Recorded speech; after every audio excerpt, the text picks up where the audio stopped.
मानना यह है कि आप लोग मजलिस के इतने सच्चे सिपाही हैं, आप लोग अपनी पार्टी के इतने सच्चे और लगनशील कार्यकर्ता हैं कि इंशाअल्लाह अगर आप लोगों ने ये अहद कर लिया कि हमें अपनी पार्टी का परचम बुलंद करना है, तो यकीन जानिए दुनिया की कोई ताकत आपको नहीं रोक सकती। उत्तराखंड के अंदर आपका परचम लहराएगा, ऐसा मेरा यकीन है इंशाअल्लाह। आप लोगों से मेरी यही गुजारिश है कि आप तमाम लोग इकट्ठे होकर रहिए, पार्टी के लिए, अपने लिए नहीं बल्कि मजलिस के लिए इकट्ठे हो जाइए, मजलिस की खैर ख्वाही कीजिए, लोगों की खैर ख्वाही कीजिए। मुल्क के हालात, अभी भाई ने सवाल पूछा था कि मुसलमान कांग्रेस के साथ है, तो मैं आप लोगों से बता दूं कि उत्तराखंड ही का नहीं पूरे देश का मुसलमान आज उस कायद के साथ है जो उनकी लड़ाई लड़ता है, सदन के अंदर भी और सदन के बाहर भी, जिसका नाम बैरिस्टर असदुद्दीन ओवैसी। आज मुसलमान उसके साथ है, आज मुसलमान उसके साथ है जो हक की बात करता है, मुसलमान उसके साथ खड़ा होगा जो सच्चाई की बात करता है। मुसलमान नहीं बल्कि मुल्क का हर मोहब्बत, वतन परस्त इंसान जो अपने मुल्क से मोहब्बत करता होगा, जो अपने मुल्क के संविधान में आस्था रखता होगा, वो हर इंसान आज बैरिस्टर असदुद्दीन ओवैसी साहब के साथ खड़ा होगा, ऐसा मेरा यकीन है और ऐसी मेरी कोशिश है इंशाअल्लाह अज़ीज़। मैं आप लोगों से यही गुजारिश करता हूं, क्योंकि धूप बहुत है, गर्मी बहुत है, बहुत गर्मी है, आप लोग, हम लोग इकट्ठे हो जाएंगे। एक शेर मुझे याद आ रहा था कि ए खुदा अब तू ये मौजज़ा कर दे, ए खुदा अब तू ये मौजज़ा कर दे, अब तू ये मौजज़ा कर दे, हौसला दे के समंदर के हवाले कर दे, हौसला दे के समंदर के हवाले कर दे। हम तो मोती हैं बिखरे हुए रहते हैं, हम तो मोती हैं बिखरे हुए रहते हैं, इल्तिजा है कि धागे के हवाले कर दे। तो वो धागा है मजलिस इत्तेहादुल मुस्लिमीन, वो धागा है बैरिस्टर असदुद्दीन ओवैसी। अब उनके साथ मिल जाइए, अब उनके साथ इकट्ठे हो जाइए, और आप उनके साथ अगर मिल जाएंगे, उनके साथ इकट्ठे हो जाएंगे तो यकीन जानिए कि आपका सर बुलंद होगा, आपकी इज्जत होगी। मेरे दोस्तों, हमें 70 साल हो गए, हमें दूसरों के घरों में रहते हुए, सियासत का घर हमारा यहाँ मौजूद नहीं था। जब हम उत्तर प्रदेश में थे जब भी हमारे पास हमारा घर मौजूद नहीं था, फिर उत्तराखंड बना तब भी हमारे पास हमारा घर मौजूद नहीं था। इस दुनिया के अंदर कदर सिर्फ उसकी होती है जिसका अपना घर होता है, वही रहतवान कहलाता है। किराए के मकान में रहने वाला कभी रहतवान नहीं कहलाता। आप लोगों ने देख लिया कि 70 साल किराए के मकान में रहा मुसलमान, कांग्रेस 70 साल से किराए के मकान में रहा। कांग्रेस हमारा किराए का मकान था, हमारी मजबूरी थी, हम जा कहां सकते थे, लेकिन आज हमारी मजबूरी खत्म हो गई। 70 साल मुसलमान कांग्रेस के मकान में रहा और कांग्रेस ने हमारे साथ क्या किया। 40 साल की गुलामी के बाद गुलाम नबी आजाद को कह दिया कि बाहर जाओ, आप बीजेपी के एजेंट हो। एहसान जाफरी की बीवी के साथ इंसाफ नहीं हुआ। कौन कौन सी पार्टी आपको गिनवाऊं, आरजेडी में शहाबुद्दीन थे, उनके साथ इंसाफ नहीं हुआ। कांग्रेस में एहसान जाफरी थे गुजरात में, उनके साथ क्या हुआ आप लोगों ने देखा। आजम खान समाजवादी में थे, आपने देखा क्या हाल उनके साथ है। ताहिर हुसैन आप पार्टी में थे, आपने देखा कि उनके साथ क्या हुआ। मेरे दोस्तों, ये चीज है किराए का मकान। और अगर अपने घर में होते, अगर मजलिस में होते, तो मजलिस का एक एक कार्यकर्ता सड़क पर उतरता और इंसाफ की बात करता और संविधान के मुताबिक हक की बात करता।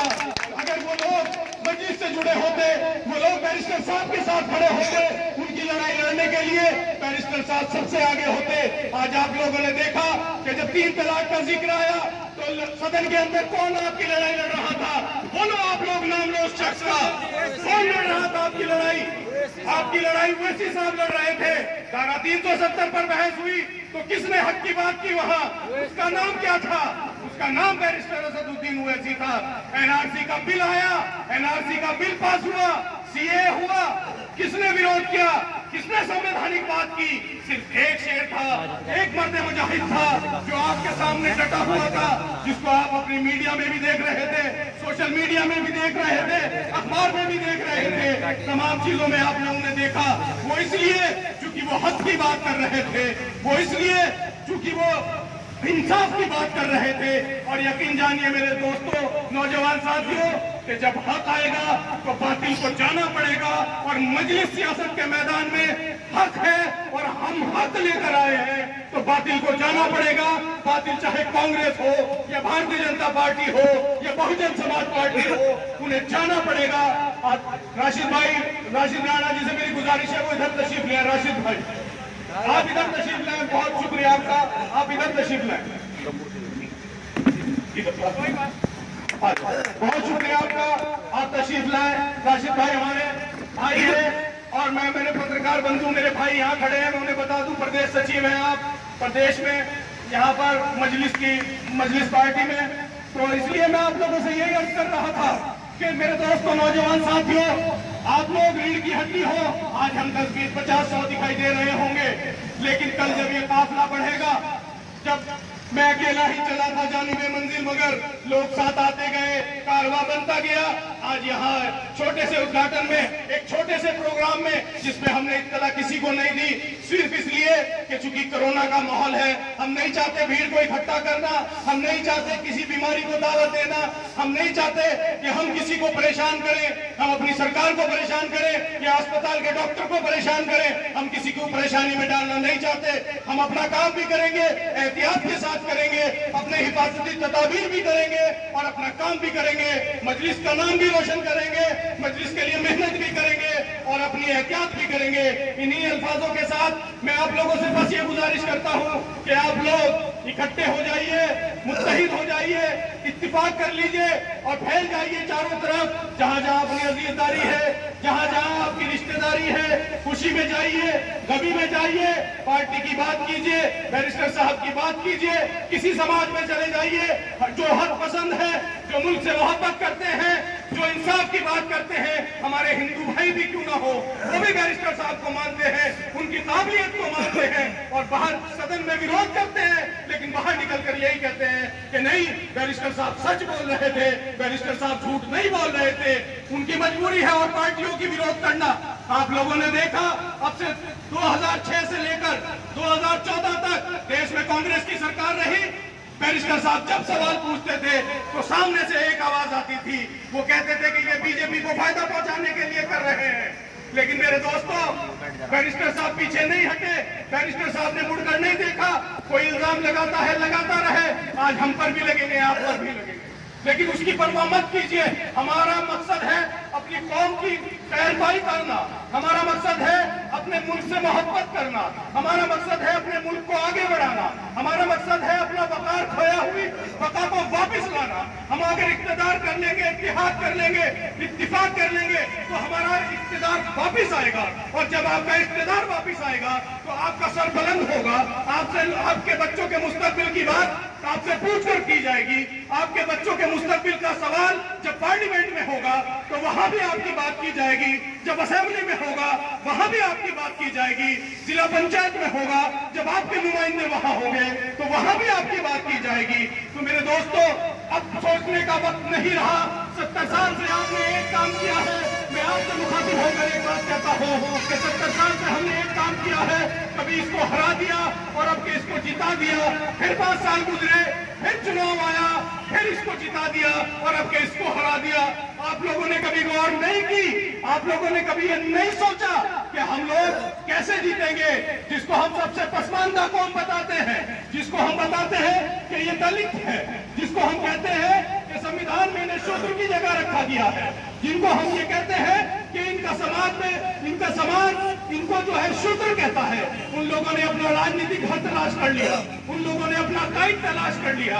आप लोग तो दानिश्वर लोग हो, आपके पास दोनों दौलतें हैं, आपके पास ईमान की दौलत भी है, आपके पास दुनिया की दौलत भी है। उसके बावजूद भी अगर हम अपना कायद नहीं मान सकते, अपना कायद नहीं तलाश कर सकते, अपनी रोजी रोटी के चक्कर में सिर्फ रहेंगे, तो इंशाल्लाह आप देखेंगे कि हम लोग बहुत जल्दी खत्म होने वाले लोग नहीं हैं।